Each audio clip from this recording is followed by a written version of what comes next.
Getməklə məni gülüm, qapıları bağlayıb açmış qucağım zülüm.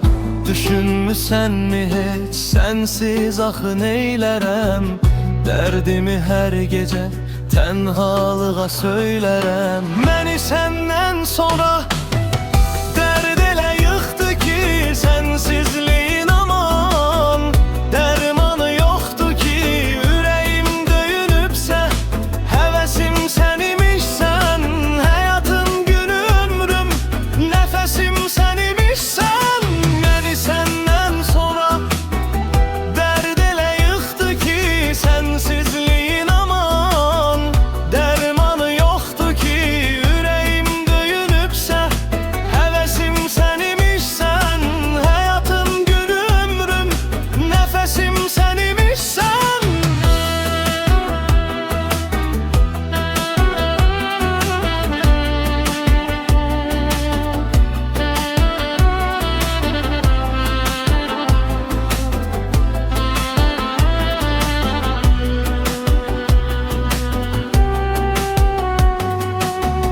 Yadımda mı gəzib hər bir yanı əl-ələ? Deyərdik hər kəsə, eşq belə olur belə.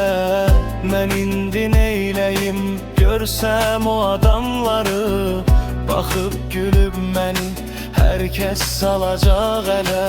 Məni səndən sonra